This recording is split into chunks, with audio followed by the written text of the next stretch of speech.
The massive chamber stretched out before them like nothing Daniel Carter had ever seen before. The floor was made of some kind of black stone that reflected everything like a mirror, and the ceiling was a giant dome made of crystal that showed the colorful space clouds outside. Daniel stood at the entrance wearing his simple gray suit and looking at the hundreds of alien creatures gathered inside. Some of them floated in the air while others stood on multiple legs, and some were inside glowing energy bubbles. Next to him stood Linda Hayes, who was his chief diplomat, and the person he trusted most in these strange situations. She wore a dark blue dress and carried a data pad that contained all the information they might need during this meeting. Daniel was 62 years old and had gray hair at his temples, but his blue eyes were still sharp and alert. He had been the president of United Earth for almost 12 years now, and had dealt with many difficult situations, but nothing quite like this.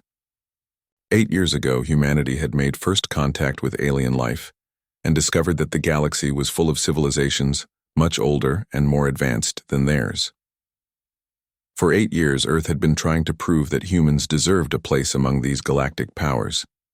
They had signed trade agreements and shared cultural information and tried very hard to show that they were not going to destroy themselves, like so many young species apparently did.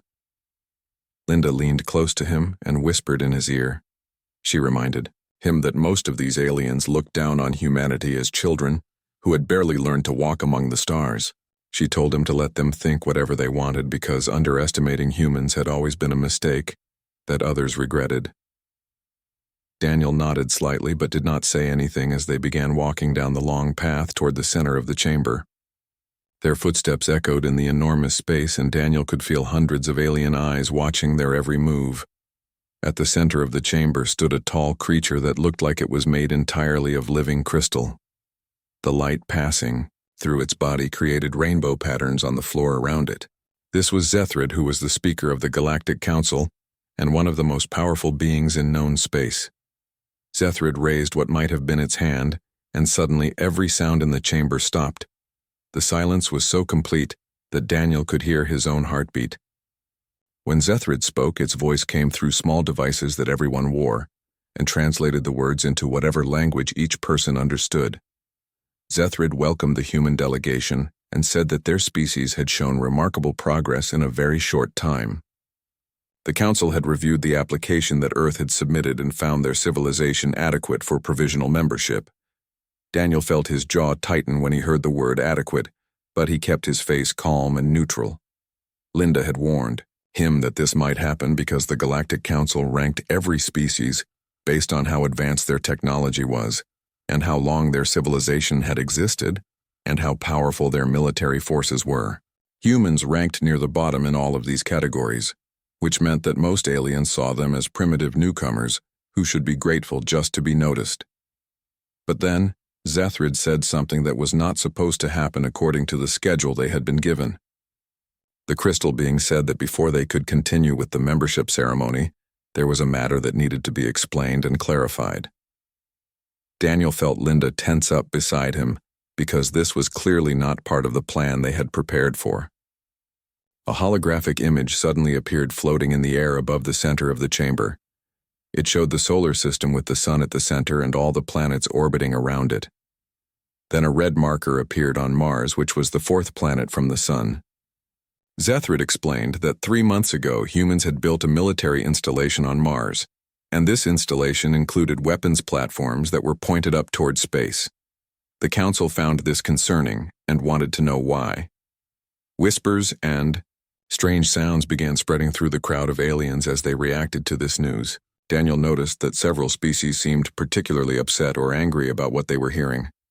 He took a deep breath and prepared himself because he realized this meeting was about to become much more difficult than he had expected. Zethrid asked Daniel directly why a species that was seeking peaceful membership in the Council would maintain offensive military positions in their own system. The crystal being changed colors from blue to red, which Linda had taught him, meant that Zethrid was displeased or angry. Daniel stepped forward and his footsteps seemed very loud in the huge chamber. He had prepared answers for many difficult questions, but not for this specific one. The Mars defense grid had been built 5 years ago, long before humanity even knew that aliens existed. The weapons were designed to protect Earth from asteroids and space debris and from any unknown threats that might exist in the universe. Daniel spoke in a calm and steady voice and explained that the installation was purely defensive in nature. He said it had been constructed before humans knew about the Council or any other alien civilizations, and its only purpose was to protect their home planet from potential dangers. He tried to sound respectful but also firm because he knew that showing weakness now would be a terrible mistake. A reptilian creature with scales and a forked tongue that flicked in and out of its mouth suddenly spoke up from the crowd. This was Ambassador Keller, who represented the Draconid Empire, which was one of the most powerful military forces in the galaxy. Keller asked what humans thought they were defending against, since they had been alone in their solar system with no threats anywhere nearby. His voice had a hissing quality that made every word sound like an accusation. Daniel replied that they had not known they were alone and that human history was full of unexpected dangers and threats. He said they had chosen to be prepared for anything that might happen, because that was what their experience had taught them. Keller responded by saying that perhaps humans were not defensive, but aggressive by nature. He pointed out that Earth had 7,000 years of recorded history, and almost all of it involved warfare and violence. Even now, when humanity was supposedly united under one government, they maintained the largest military force per capita of any species, seeking membership in the Council. Daniel felt the weight of 200 different species all watching him and waiting to see how he would respond. He knew that he could simply accept this criticism and apologize and promise to do better. If he did that, then humanity would probably be granted their provisional membership. They would be junior partners in the galactic community with very little power or influence, but they would have access to advanced technologies and knowledge that could transform human civilization within a generation. It would be the safe choice and the smart choice, and probably the choice that most presidents would make. But Daniel had not become president by always making the safe choice, and he had not led humanity through some of its darkest hours by backing down when someone challenged him. He looked directly at Keller and admitted that the reptilian ambassador was absolutely right about human history. Humans were a violent species who had fought wars over resources and land and ideas and pride. They had made terrible mistakes throughout their history and caused enormous suffering to themselves and to their world. Daniel paused for a moment and let those words sink in before he continued speaking. Then he explained that humans had learned from all those mistakes and all that suffering. They had unified their planet because they finally understood that their survival depended on working together instead of fighting each other. And yes, they had built weapons and defense systems because they had learned another important lesson from their bloody history. The lesson was that hoping for peace was good, but preparing for the possibility that the universe might not be friendly was even better.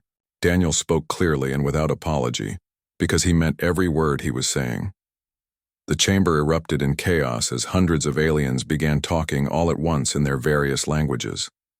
Some of them sounded angry, while others seemed intrigued or confused by what Daniel had said. Zethrid raised its crystalline hand again and called for silence. The speaker said that the council appreciated Daniel's honesty, but that this matter would require much more discussion and debate. The session was officially adjourned for 3 standard days, which would give the council time to consider whether a species with such violent tendencies should be allowed to join at all. As Daniel and Linda walked back down the long corridor toward the exit, Linda spoke quietly so that no one else could hear. She said that the meeting could have gone better than it did. Daniel replied that it also could have gone much worse. Neither of them knew at that moment just how prophetic those words would turn out to be, or how soon everything would change. Commander Jake Morrison stood on the bridge of the ESS Defender, which was humanity's first warship, capable of traveling deep into space beyond their solar system. Jake was 41 years old and had earned his position through years of hard work and excellent performance, rather than through political connections or family influence. The ship was currently orbiting Neptune, which was the 8th planet from the Sun and the farthest major planet in their system. Their mission was to monitor the outer edges of the solar system and watch for any unusual activity while President Carter was away conducting diplomatic negotiations with the Galactic Council. Lieutenant Katie Sullivan sat at her sensor station and suddenly called out to Jake in an urgent voice. She reported that she was detecting multiple contacts appearing at the very edge of the solar system, and that the configuration of these ships was unknown to their databases. Jake leaned forward in his command chair and asked her how many ships she was seeing. Katie responded that she counted 12 contacts but then corrected herself and said the number was actually 16, because more ships were decloaking and becoming visible to their sensors. Her voice remained calm and professional, but Jake could hear the tension underneath her words. She added that the drive signatures of these ships matched the classifications for vessels from the Draconid Empire. Jake felt his blood turn cold in his veins because the Draconids were one of the most powerful military forces in the entire Galactic Council. Their ambassador had been the one who questioned humanity's intentions just 2 days earlier during the council meeting. Jake immediately ordered his crew to go to battle stations and told someone to establish a communication line with Earth Defense Command. He also wanted to know what Draconid warships were doing in human space without any clearance or authorization from either Earth or the Council. The crew of the Defender moved quickly and efficiently because they had trained for exactly this kind of situation, even though everyone had hoped it would never actually happen. Paul Chen, who was the communications officer, reported that an incoming transmission was being received from the Draconid fleet. Jake told him to put it on the main screen so everyone could see. The face of a Draconid commander appeared on the display, and unlike Ambassador Keller, who had seemed sophisticated and diplomatic, this military officer had cold reptilian eyes that showed no emotion except calculated aggression. The Draconid commander spoke in a harsh tone and ordered the human vessel to power down all weapons and engines immediately. He said that the military installation on the fourth planet, which was Mars, would be dismantled and destroyed. Any resistance from human forces would be met with what he called appropriate force. Jake kept his voice level and calm, even though his heart was pounding hard in his chest. He identified himself as Commander Jake Morrison of the Earth Space Service and stated that the Draconid ships were in violation of human sovereign space. He demanded to know what authorization they had received from the Galactic Council to enter the solar system. The Draconid commander's mouth twisted into something that might have been a smile, but looked more like a predator showing its teeth. He explained that the Council deliberated very slowly, and his government had decided that the threat posed by humanity required immediate action. He called this operation a preemptive peacekeeping mission. Jake responded by saying flatly that this was an invasion and nothing else. The Draconid commander replied that they were simply neutralizing a potential threat before it could become a real danger. He told Jake not to make this difficult because human technology was centuries behind Draconid capabilities, and there was no possible way humans could win a military confrontation. Then the transmission ended abruptly, leaving Jake and his crew staring at a blank screen. Katie looked up from her console with a pale face and reported that 6 more Draconid ships had appeared, and these ones were heading directly toward Mars. She calculated that they would be in weapons range of the Mars defense grid in approximately 40 minutes. Jake opened a secure channel to Earth Defense Command, and the weathered face of Admiral Richard Blake appeared on his screen. The Admiral said that he could see the Draconid ships on his displays and asked Jake about his current tactical situation. Jake reported that 10 enemy ships were holding position around the Defender and had not opened fire yet, but his ship was heavily outgunned. Blake informed him that Mars was reporting the same situation with Draconid vessels surrounding the defense grid. He then said that President Carter was traveling back to Earth as quickly as possible, but would not arrive in time to handle this crisis. Blake announced that he was implementing something called Protocol Sentinel. Jake felt his stomach drop when he heard those words because Protocol Sentinel was the last resort defensive plan that humanity had developed. The protocol assumed that humans would lose any conventional military engagement against advanced alien forces and therefore focused on making the cost of invasion so high that enemies would regret attacking Earth. Blake told Jake to try to buy as much time as possible and not to fire any weapons, unless the Draconids fired first. However, if the enemy did open fire, then Jake was authorized to make them regret that decision. The transmission ended and Jake looked around at his bridge crew. He saw Katie at the sensor station and Paul at communications, and Lieutenant Marcus Wright at the weapons console, and a dozen other people who all had families waiting for them back on Earth. They were about to face an enemy with technology and firepower far superior to their own. Jake ordered Paul to open another channel to the Draconid fleet. When the channel was open, Jake delivered what he called a final warning. He told the Draconid vessels to leave the solar system immediately and said that humanity did not want war, but would absolutely defend their home if forced to do so. There was no response for 30 seconds, and Jake began to hope that maybe the Draconids would reconsider their aggressive actions. Then Katie's console suddenly lit up with multiple alerts and warnings. She reported that the Draconid ships had achieved weapons lock on the Defender and were preparing to fire. Jake shouted orders for evasive maneuvers and told Marcus to charge all weapons. He also commanded Katie to send a signal to Mars telling them to activate the defense grid immediately. The Defender banked hard to one side and turned sharply as the first energy blasts from Draconid weapons tore through the space where the ship had been just moments before. The experimental shielding that human engineers had developed flared bright blue as it absorbed hits that would have completely vaporized earlier human vessels. Jake gave the order to return fire and felt the ship vibrate as the railguns spun up to operational speed. The railguns were one of humanity's advantages because they accelerated solid tungsten projectiles to a significant fraction of light speed. The Draconids were accustomed to fighting enemies who used energy weapons like lasers and plasma cannons.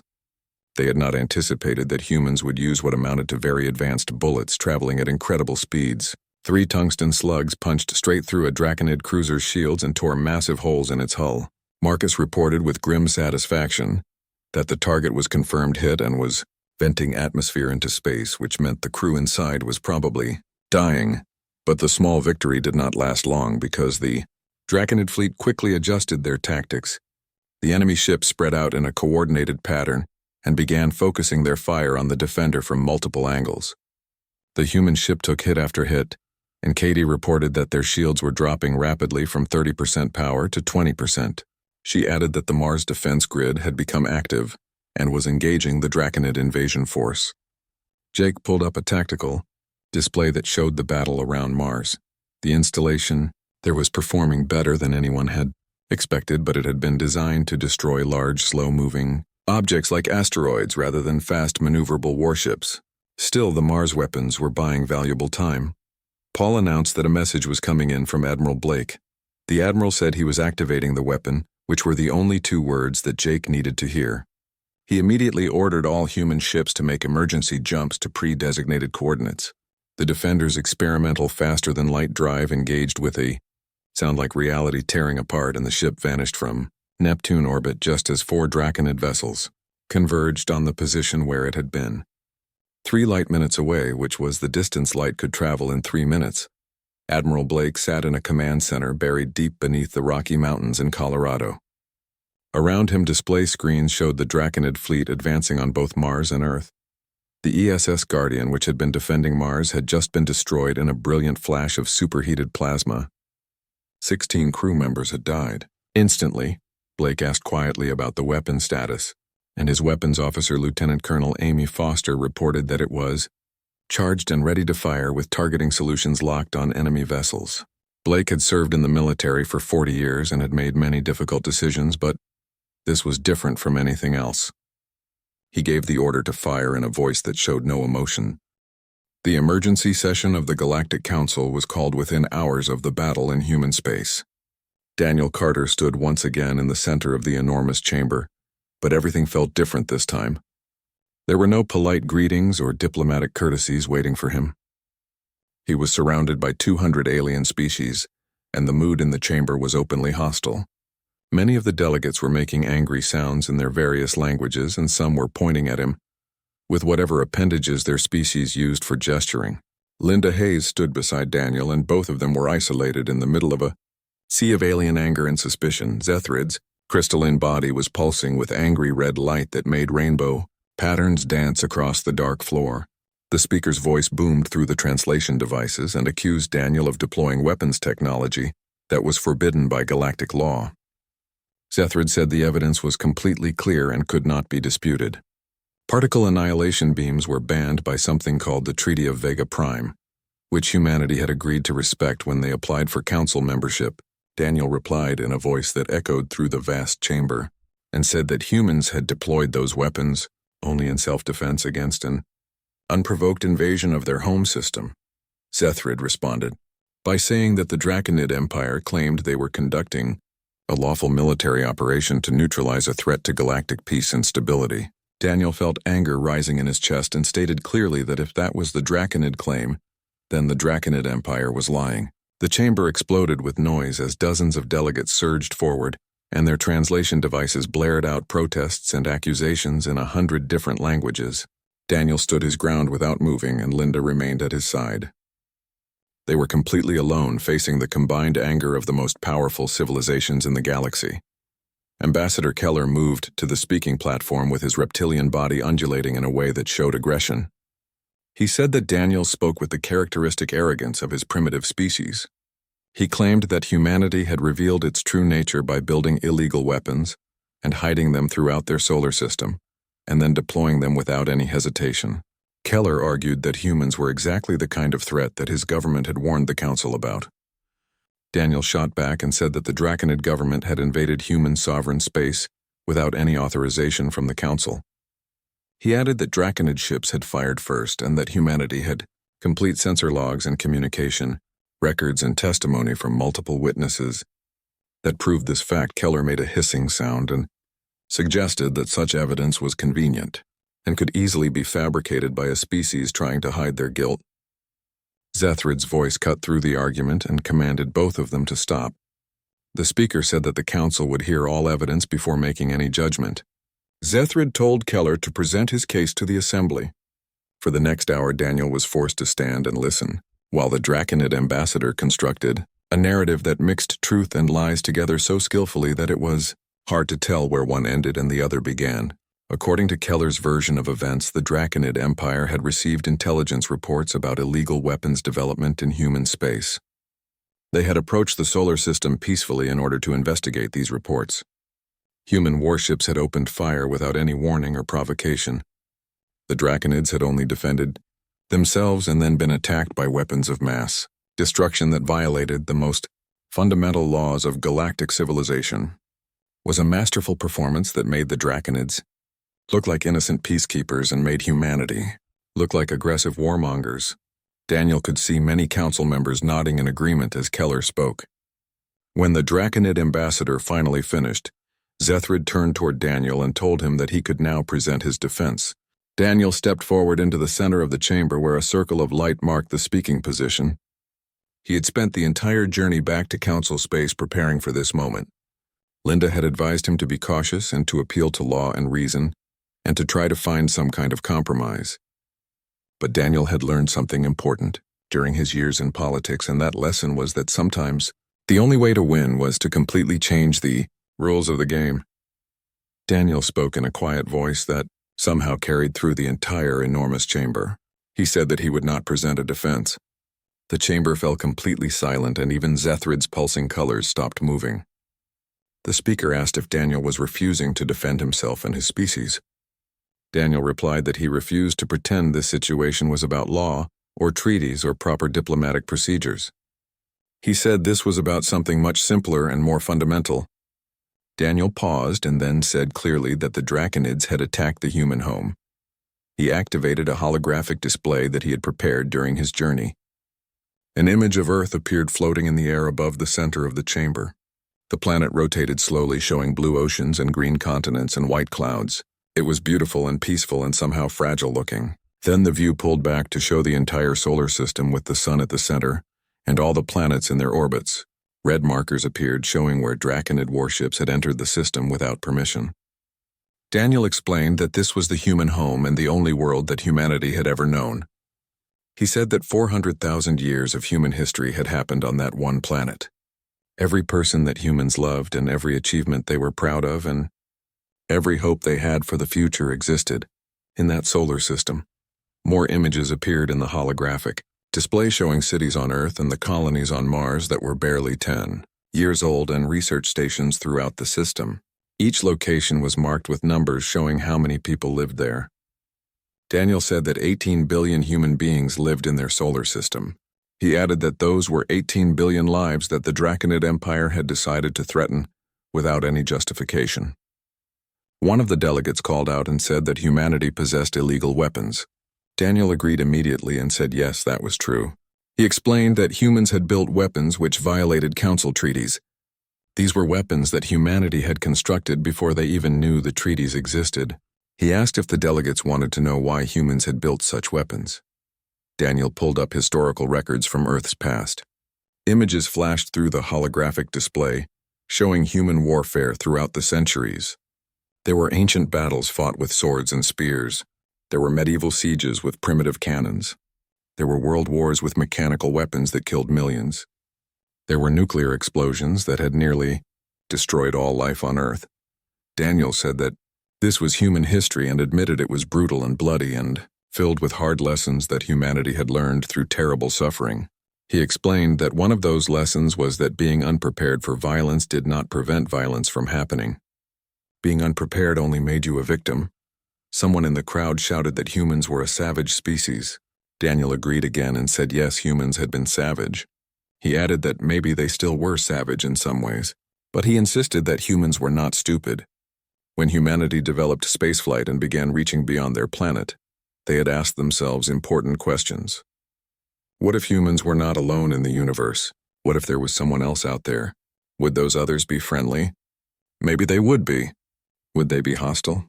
Maybe they would be.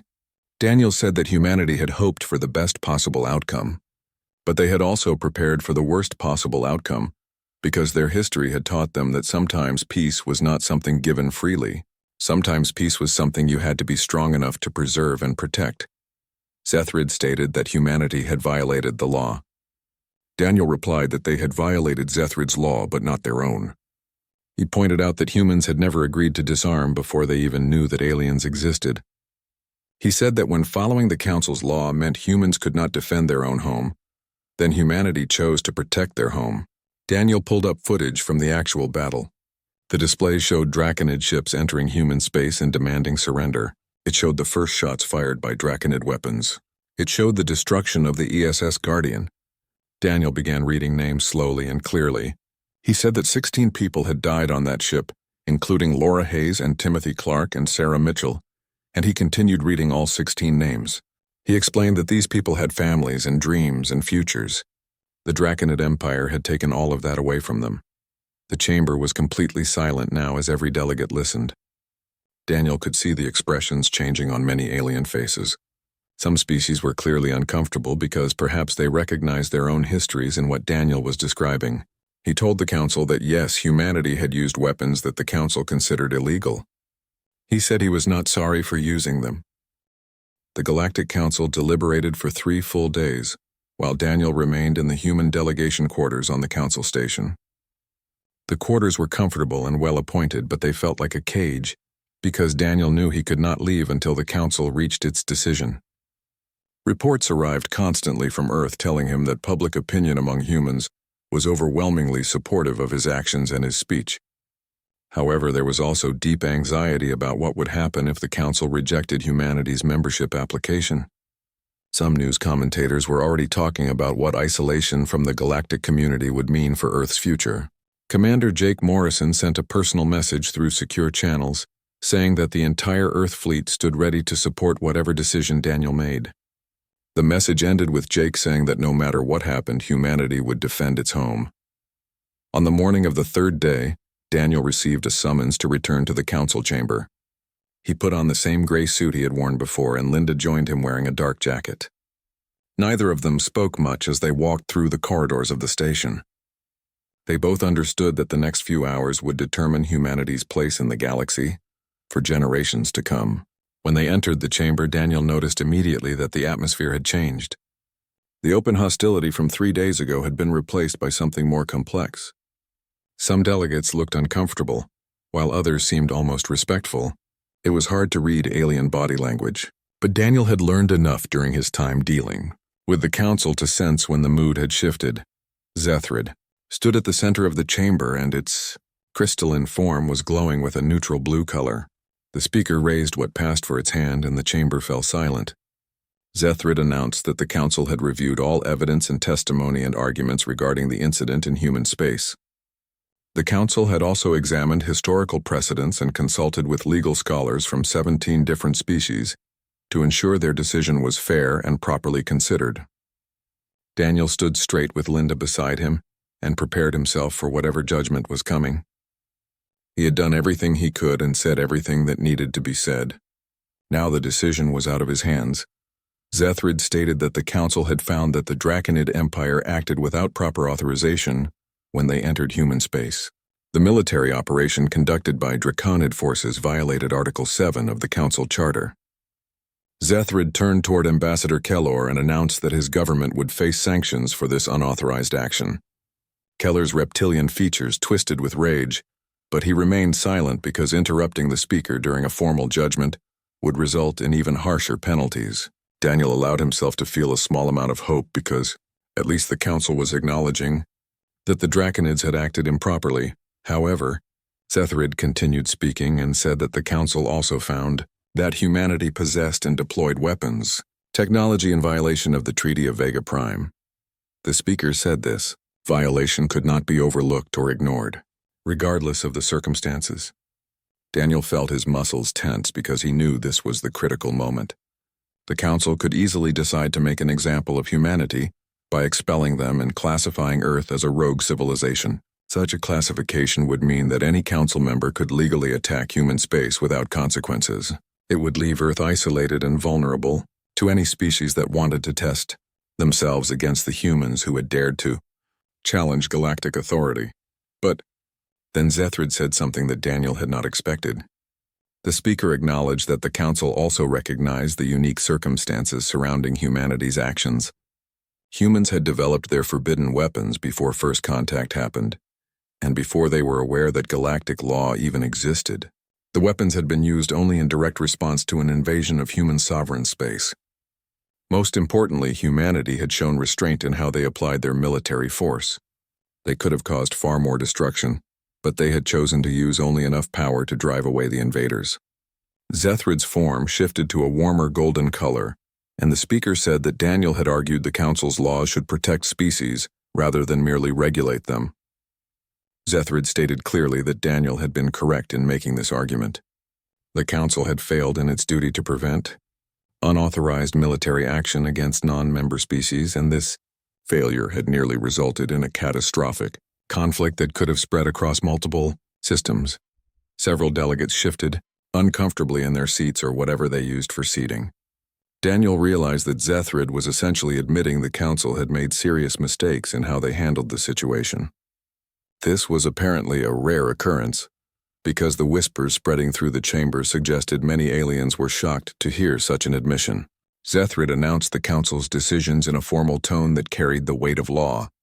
First, humanity's application for provisional membership was approved, and humans would be welcomed as junior members of the galactic community. Second, all banned weapons currently in human possession had to be declared and documented and placed under joint oversight by both human authorities and council inspectors. Third, the Treaty of Vega Prime would be amended to include a special exception for defensive technologies that were developed before a species made first contact with the galactic community. Fourth, a new Council Rapid Response Force would be established to prevent future unauthorized military incursions against any species, whether they were members or not. Daniel felt an enormous weight lift from his shoulders because this outcome was far better than he had dared to hope for.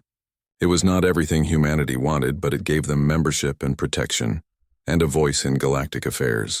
More importantly, it established that Earth had been right to defend itself, and that the Council recognized its own failures.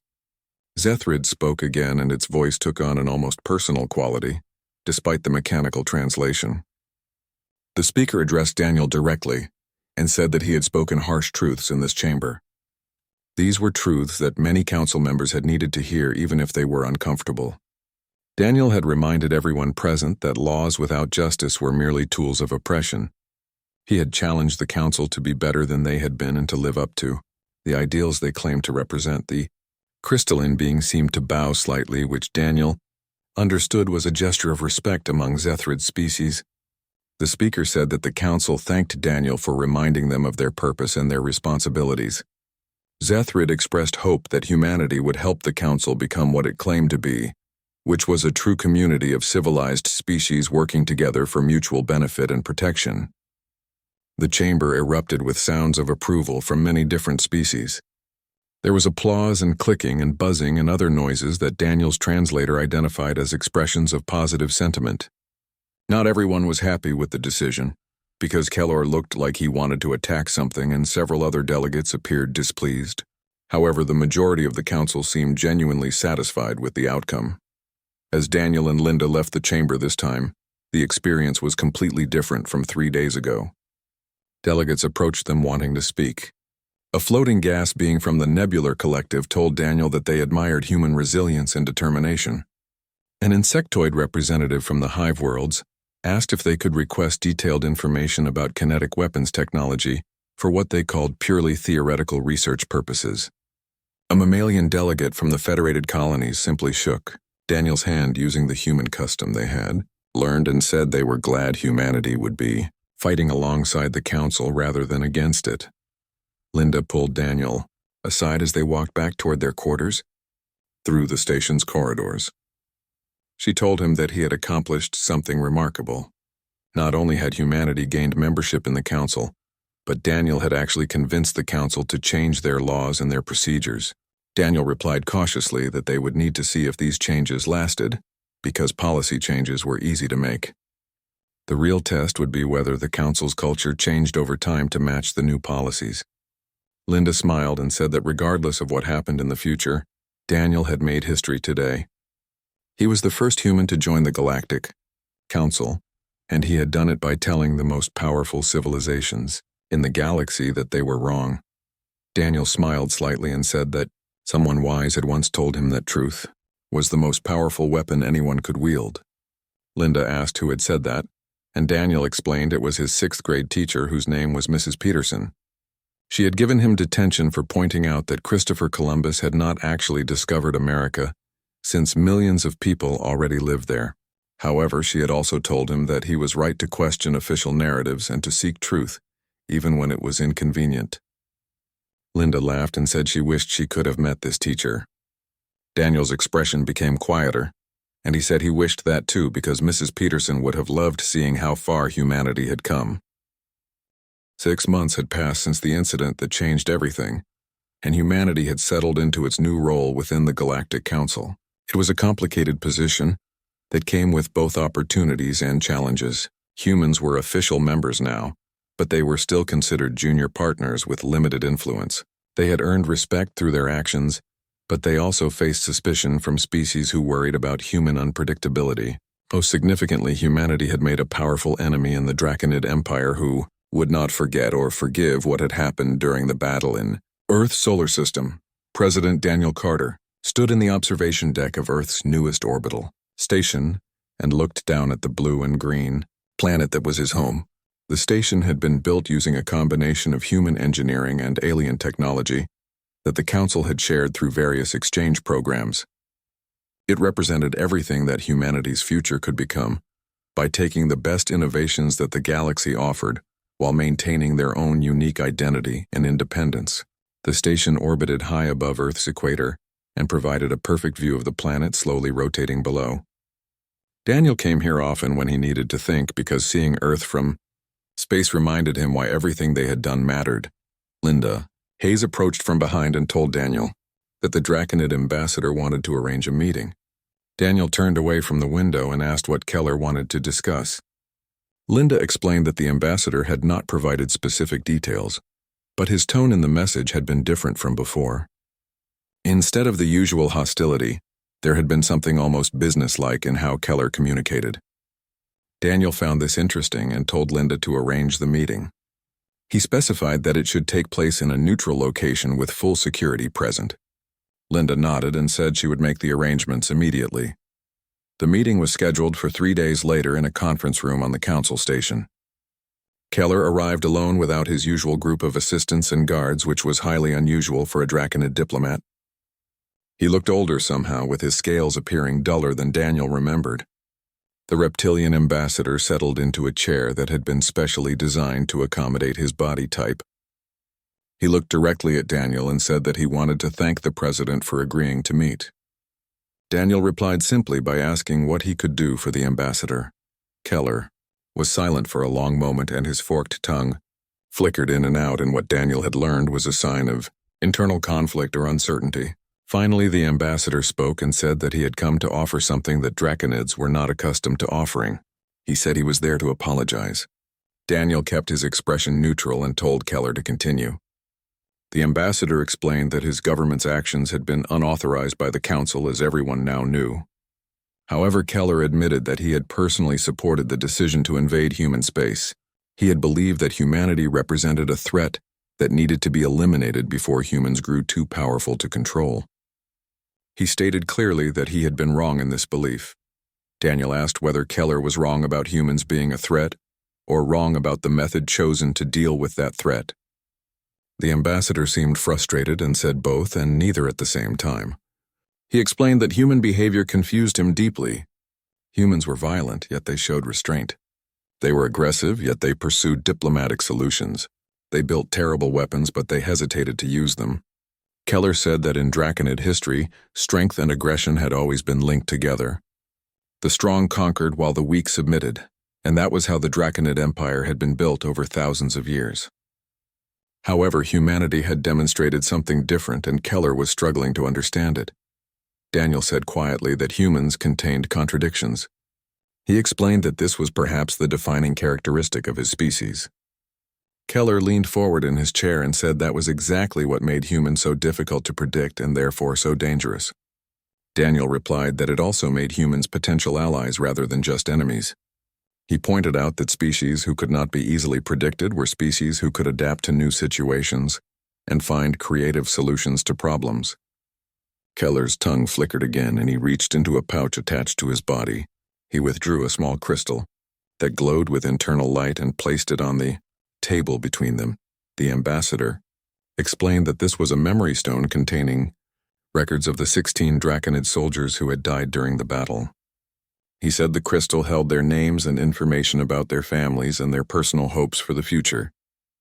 Keller stated that he was sharing this not to claim that Draconid losses were equivalent to human losses. He acknowledged that his soldiers had chosen to attack while the human crew members had been defending their home. However, he wanted Daniel to understand that there had been casualties on both sides. He wanted the president to know that their enemies were also people with families who grieved for them. Daniel picked up the crystal carefully and held it up to the light. He thanked Keller for sharing this because it did not change what had happened, but it helped to remember that even enemies were individuals with their own stories. The ambassador said that this represented wisdom, that his species was only beginning to learn. He explained that for 10,000 years the Draconids had been conquerors who built an empire through military force. This approach had made them powerful, but it had also made them isolated and alone. They had accumulated subjects rather than friends. They had allies based on fear and convenience rather than trust and mutual respect. Daniel asked directly what Keller wanted from this meeting. The ambassador replied that he wanted a beginning. He said he was not asking for friendship because that would require time that might not be available. However, he hoped they could establish understanding between their species. Perhaps they could find a path toward something better than the hostility that currently defined their relationship. Daniel leaned back in his chair and considered the request. Every instinct told him to be cautious because the Draconids had invaded Earth's solar system. They had killed human crew members and threatened billions of lives. Trust would not come easily after such actions. However, Daniel also remembered the lesson he had learned in the council chamber. Sometimes taking a risk was necessary to change the fundamental nature of a situation. He told Keller that they could talk but not about apologies or reparations or political maneuvering.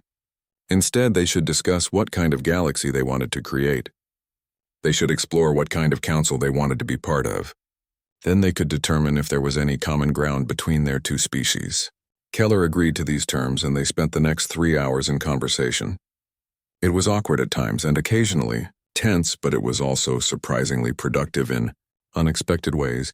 By the end of the meeting, they had not solved centuries of Draconid imperialism or erased the memory of the invasion. However, they had created a small opening that might lead to something better in the future.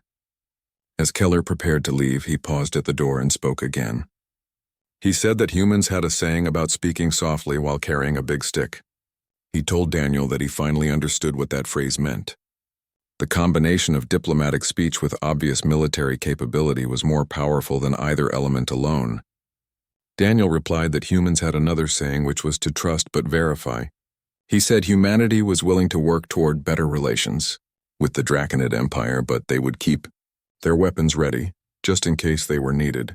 Again, Keller made a sound that might have been a draconid laugh and said he would expect nothing less from humanity. He added that he believed humans would change the Galactic Council in fundamental ways. He expressed hope that the changes would be for the better rather than for the worse. After Keller left the room, Linda entered and asked how the meeting had gone. Daniel told her it went better than he had expected because the ambassador had actually apologized.